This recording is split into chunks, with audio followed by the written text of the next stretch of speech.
And welcome to another episode of Coach Keyton Crawford here in the Crawford Podcasting Network.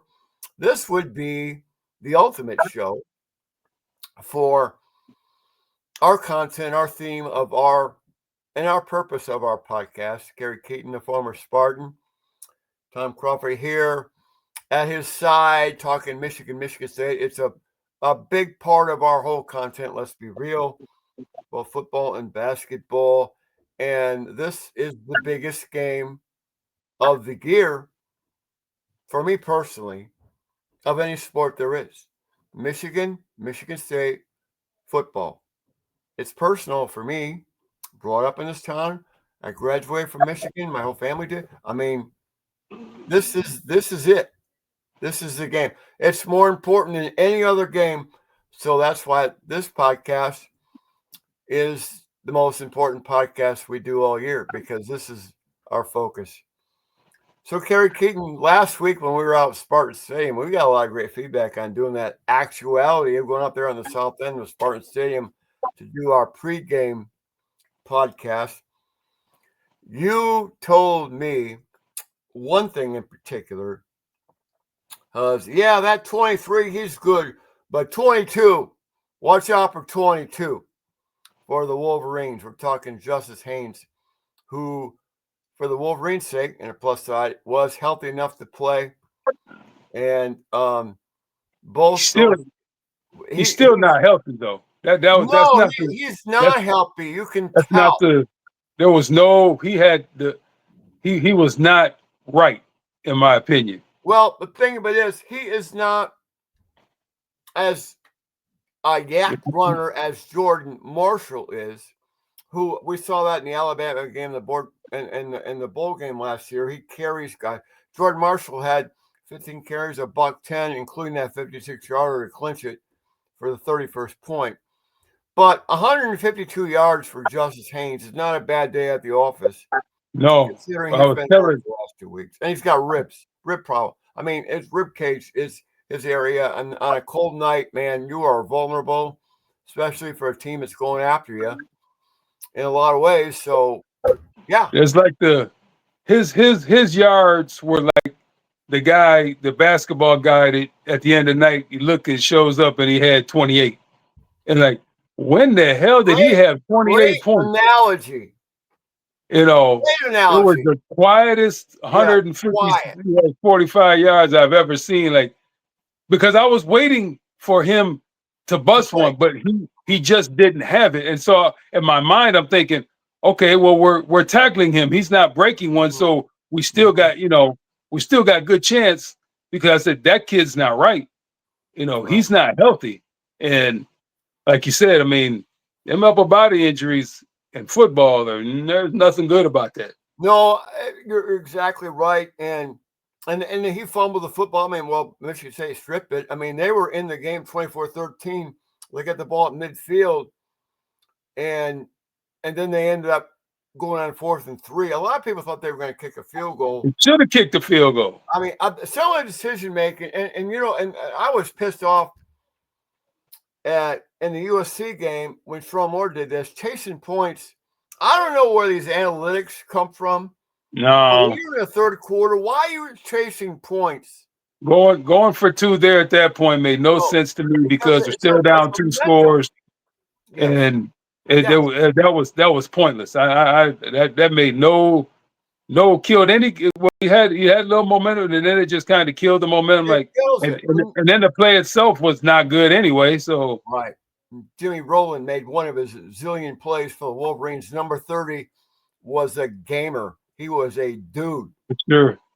For the Wolverines, especially when Cole Sullivan got hurt, who was a tremendous line. I don't know anything about that as far as the status of him moving forward, but so I agree. I mean, there were some questionable calls. I know I have a lot of Michigan State fans in my sphere, alumni, players like you, and I've never seen such uniformity in the attitude that we need to probably go to a different direction into head coach, and we'll get into that a little bit later.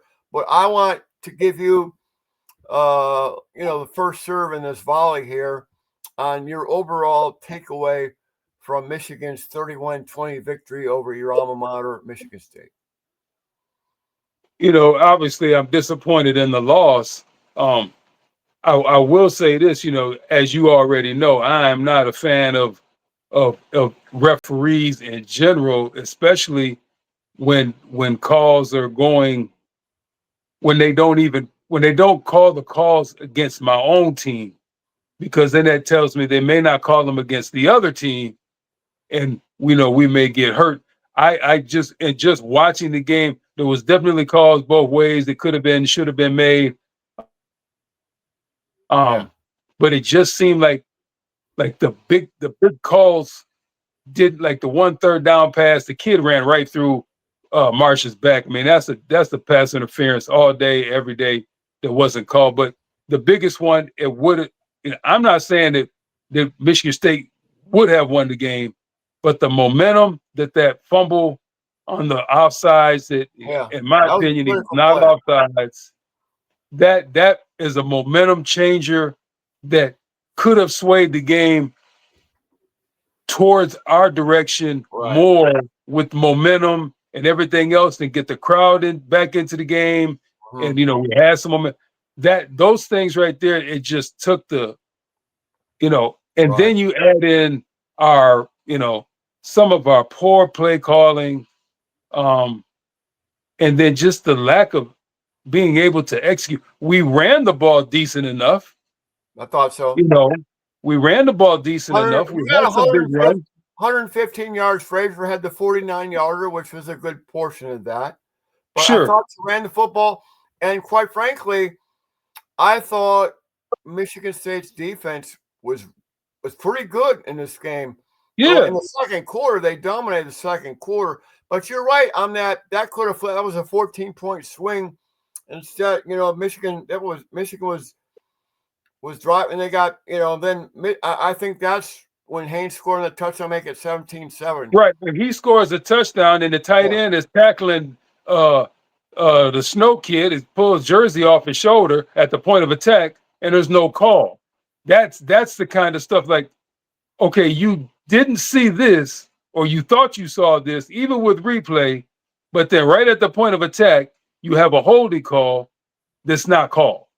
Now, there's other penalties that went against Michigan State, too, that could have flipped the game. With 24-13, Michigan's struggling to close this game out. They have a 3rd and 3, and Michigan State has a taunting penalty.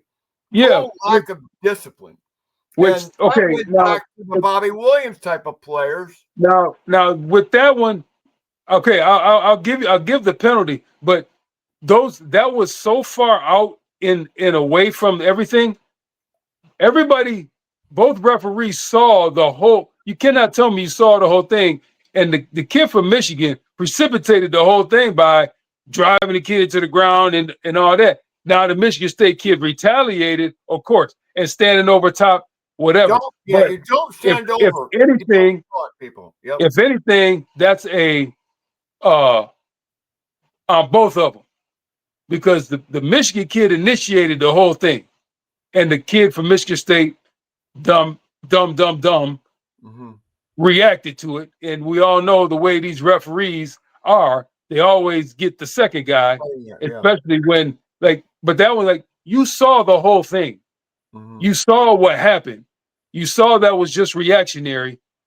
In my opinion, as if I was a referee, I'm not. And again, even if it was the other way around, I'm not penalizing the Michigan guy because the Michigan State guy started it. You know what I'm saying? I might throw both flags, and then we cancel it out, and then we go back and play football. But you got to be smart enough to understand. Okay, just get up and walk away. Just dumb. And that costs your team. Yeah, you hurt your team. And 12 penalties for 105 yards. 12 penalties. I think 8 of those were in the first half. That's a lot of penalties. When you get double-digit penalties, it becomes a discussion point post-game. I mean, because you got to. Oh, no doubt. I thought Michigan State played with a lot of purpose, and they were intentional. They were going to win this game, and I thought they played hard, but as Oh, good they as they they they they showed up. They they, showed up, okay, they showed up, and they better. It's a damn rivalry especially game. This is, I defensively. mean, let's be real. To Michigan State, this is the game all by itself, all by itself. For For sure. Michigan, this is one of two games, not all by themselves. And there's a Right. I difference. mean, this was the last. This was the last, and the conspiracy theorists, will come out like this is the last game that could have tripped Michigan up for the Big Ten to get them into the playoff, because at 9-3 losing to Ohio State, they still probably could get into the playoff No, at no, no, 12. no. They will not get it at 9-3. No, they got You Michigan don't think has so? no. Oh hell no! I'll tell you why. Because there's too many other good teams. We're seeing A&M. There's too many other teams. Let me make this point. What's really crazy about Michigan's situation, and then we'll get back to the game. They literally got to be.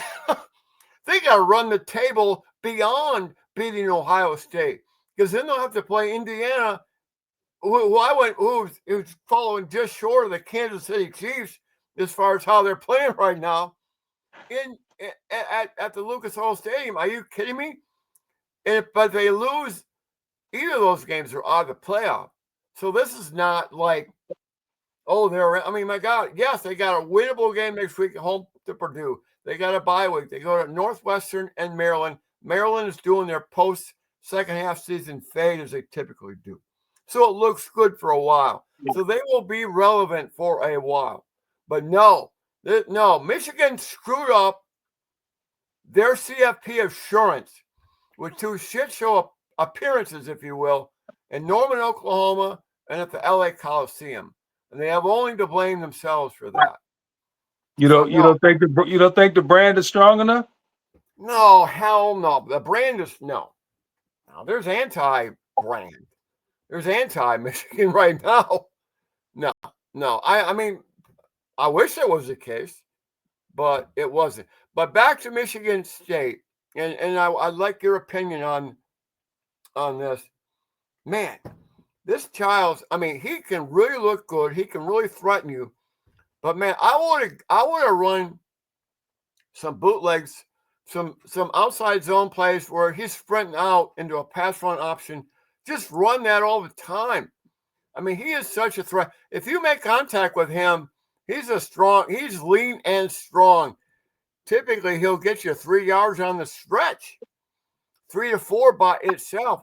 I couldn't believe Michigan State didn't do that more to threaten the flats of Michigan's defense. I don't understand why. I mean, we get there on our bootleg stuff off our zone, and like I said, we ran the ball good enough yesterday that we could probably ran more play action. But yes, direct rollouts, seal the edge, and get them on the edge with some run pass option. I don't know why. And then and my other thing is, we ran the quick stuff. Michigan was on it. We had some success. The out routes, the one where Nick had the first down, but he's trying to make a play, which ended up screwing us over because then we didn't get on the first down. But I don't know why everybody in the country, in college, hell, in high school, we do it. Pros, everybody throws a back shoulder fade except Michigan State.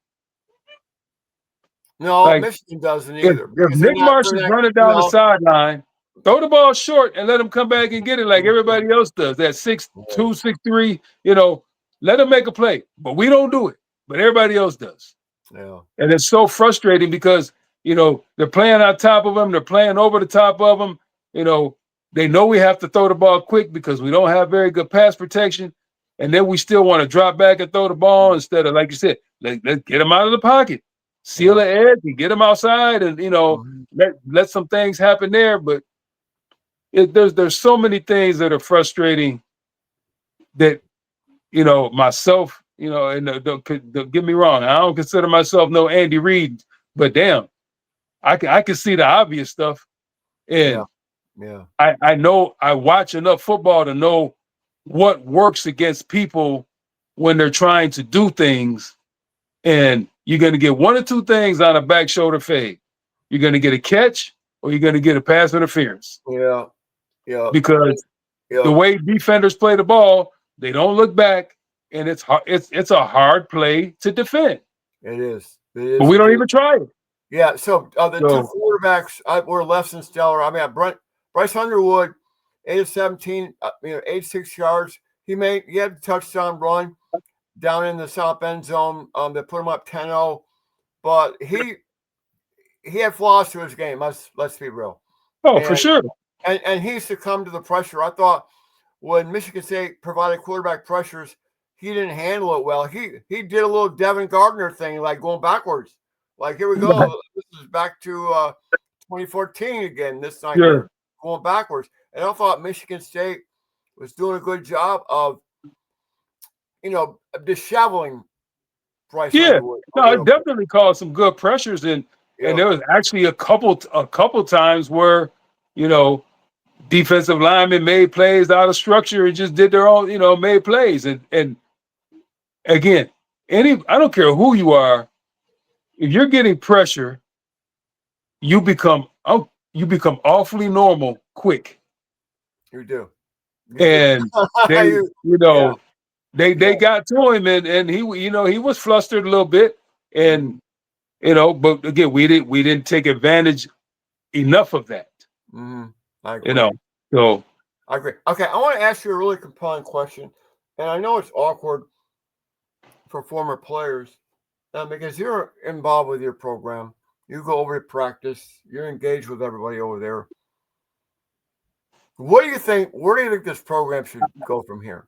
Do you think, in your opinion, that there should be a coaching change at Michigan State, either right now, like some people are calling for, or which I think is the most ridiculous thing to fire somebody midseason. I don't see the advantage of that.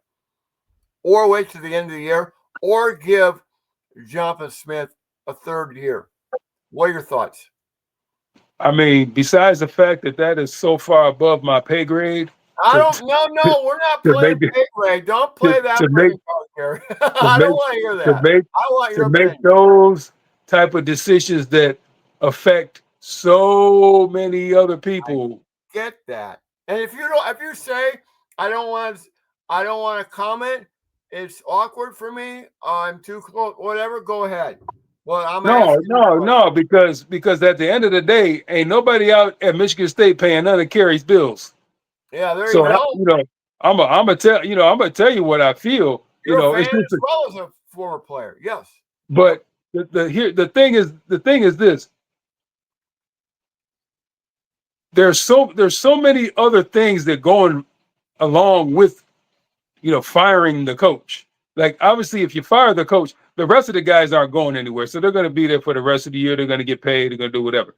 He's going to get his $30 million plus if you fire him, whatever. Yep, 31 million. Yep. Now, here's the thing. The new AD has no ties to him. Right. So, he could, hey, you got to go. And there's so many people, everybody wants the instant fix. And again, we talked about it last week. Cignetti has screwed it up for everybody. Yes. Yep. Everybody thinks they're going to catch lightning in a bottle right now. That's very frank. You had a man at Penn State, which, again, I'm not a fan of James Franklin, but you put his record up against anybody's, everybody's going to take that record. But there's two other teams, Georgia Tech with Brent Key, the head coach, and the coach down at Vanderbilt, and the Northwestern of the SEC were in the top 10. And they're able to accomplish what Michigan State wants to accomplish. Sure. So, I mean, it's just not Kurt Cignetti. There are other people they're looking at right now. No.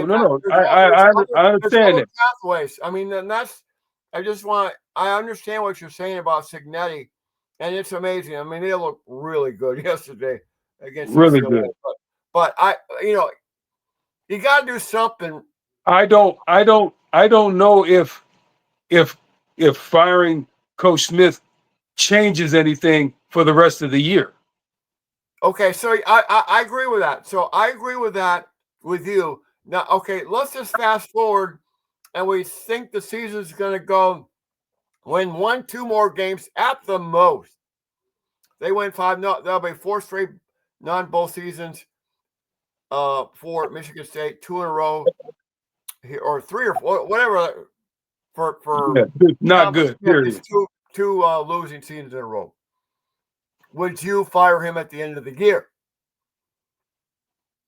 Depending on how how we finish, how we play, that will determine. But at the end of the day, if it's those people that have the money that are going to make the decisions on whether if it doesn't seem like they're moving in the right direction, he's going to let him go and find another coach.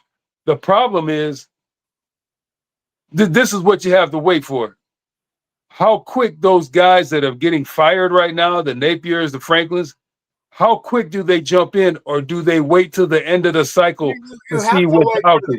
No, this is all wait till November 30th and beyond. No, this is a regular season of FBI. No one's going to get hired now. Well, they may not get hired up front, but they may be making the backdoor deals to be like, okay, you know what I'm saying? Because if John Smith probably waits last year or 2 years ago, he's probably where? And not at Michigan State. He's probably at UCLA. You know what I'm saying? I don't know who would want to hire Jonathan Smith based on his resume of 24 and 25 or what he's done with his program. No, I'm saying before at Oregon State. Yeah. He could have, if they would have waited and he hadn't jumped so quick, because then the UCLA job opened, and that's his home, that's where he's from, blah blah blah, still on the West Coast. I think that would have been a better job for him. Yeah. Well, you know what I'm saying? So now it's the question of who all the, we all know the domino effect and what happens. Who's gonna want, Michigan State, like right now, it's reverted back to being a sleeping giant. You get the right guy in. And I keep saying this, and I'm not just blowing smoke up your Spartan asses. I sincerely believe Michigan State, I live up a mile and a half from campus. I mean, you have so much going for you out there. So much. So many of the variables to want to coach there and want to go to school there. And the whole bit is there. And for some reason, a lot of years of watching this, witnessing this from the opposing team's perspective in this town, a lot of times you just don't get it right for some reason. You don't get it right. And with Muddy Waters hire, I thought that was ridiculous hire. I mean, the Bobby Williams thing did not work out. The John L. Smith was that was like Rich Rod version for Michigan State. And then this hire might have been the worst hire they've ever made in Michigan State football. And I'm going to tell you why, more optically than anything. And I have a lot of Michigan State people I've chatted with by text. They saw Joe Rossi on the sidelines last night, your DC, who they've been critical of, who I think is, from my understanding, from the people I trust, is a good DC. He was good at Minnesota. Show fire. Optically, that looked like the head coach at Michigan State with veins popping out of his neck, caring about it, engaged with the players. That was your Michigan State coach in the battle for Paul Bunyan. Not Jonathan Smith. He was looking so stoic, like he was getting ready for a CPA exam. I mean, that was a huge, glaring optical contrast. You are 100% correct. I understand their fans' reaction totally. I walk in your shoes watching that. I'm saying Spartan fans, including my wife and daughter at Spartan Stadium, they're going to look at that. They want Rossi. They want that fire. You want to see somebody You want people to care.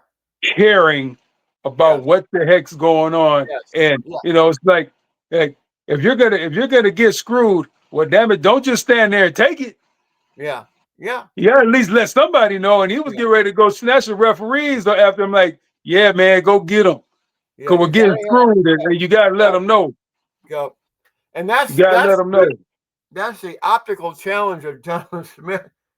And I don't see him. I don't see a pathway for Jonathan Smith. Legit, the realistic pathway is going to get him to 26, coaching the green and white. It ain't happening. It ain't happening. No, And you got enough illustrious alumni to chip in for that payoff or whatever. And there's going to be so much negotiation. Look what Penn State's on the hook for $49 million. You think they're worried about paying him off? They're not worried about that. No. They'll get that taken care of. There's going to be a lot of when one guy goes to another play. Brian Kelly will probably get booted at LSU. There's so many viable names that are going to be in contention. There's a lot of people that are going to be looking. Yes. They thought the Black Monday and the pros, they call it. Yes. It's like, because you Luke Fickell, what is he gonna do? He's about to get the boot. Pretty competitive. I mean, yeah, Luke Fickell. I mean, there's a whole lot of people gonna be looking for jobs. Yeah, and I, PJ Fleck. I don't know. I mean, I'm not thinking he's out of the woods either. And I mean, there's right now, what is it, 12? I'm never, mid-season, you got 12 coaches that are out of work. That's crazy. It'll be 20 to 25 to 30 before this is over with. That's almost that's like 1/4 of all the head coaches in FBS. Instant gratification has destroyed anybody's chance of trying to build something. Yes. I guess there's not really a correct way, but in my opinion, the right way, by building it with high school kids and a few portal, get kids that are into your pro. I listened to them yesterday. They said we have Michigan State have 43 kids in Michigan, and Michigan only has 25 kids. 24, yeah. From Michigan on their team. Yeah, from Michigan. It's like, how the heck does that work? How does that work? Less than 25% of their team roster is from, and that's why, and that's their approach. And you have to leverage that against them. Absolutely. You have to leverage that against them. You have to. I mean, there's some good football in in the Grand Rapids area and Southeast Michigan. You got to own the state, and you better own Western PA, where Cole Sullivan is from Pittsburgh, California. There's some great football in Western PA. Great football, as good as anywhere in the country. The state of Ohio. 4 to 5 hour radius. Yes. Okay. You go after Gotta that. Get it. I don't think Michigan State's doing a very good job doing Midwest things recruiting wise.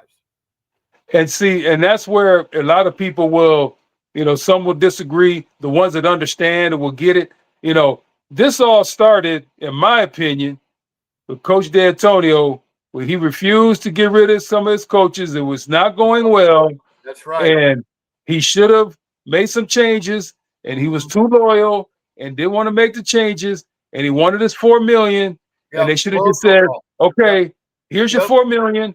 We'll give you a job as an ambassador, and let's go get a new coach. And instead, we waited, and we're pacified by him because he was being selfish. And then it got us behind, and we got, then we ended up with Coach Tucker. And, don't let the one season fool you, because that was just fool's gold. We had, we had great running back, and we had 3 offensive linemen, and we got away with things because Peyton Thorne was still Peyton Thorne. Don't let that fool you. And we that was the beginning of our demise. Yep. And we haven't been able to recover from that. Nope. And now here we are. And I've spoken to Coach Smith personally. Like I said, very nice man. I hate to see this, but That's beside the it's point. just a question of you want to see. I want to see. I just want to see more. And you're not changing anybody's personality after 50 plus years. I mean, that's who the man is. Yeah. Now, So if we're winning, ain't nobody saying nothing about him being, chill on the sideline. But we're not winning. no, And you got guys on the sideline like you talked about 2 weeks ago when USC was pumping it in, and your quarterback was acting like it a big deal. Now you got Childs on the sideline smiling, chewing his gum like it's not a big deal. With the other kids in, it's like, okay, is it a big deal? Like, okay, whatever. I mean, you're gonna chastise the kid for chewing gum on the sideline when he like. Well, when I mean, when the fans see the sidelines, and it looks like Jesus, I care more about than those people involved care about it. Well, sure. Then don't care about it so much.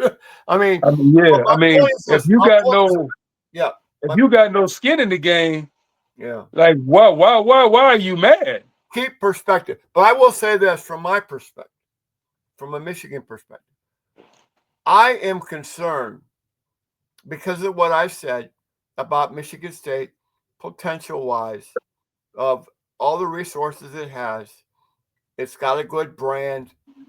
It's got a good location in the Midwest.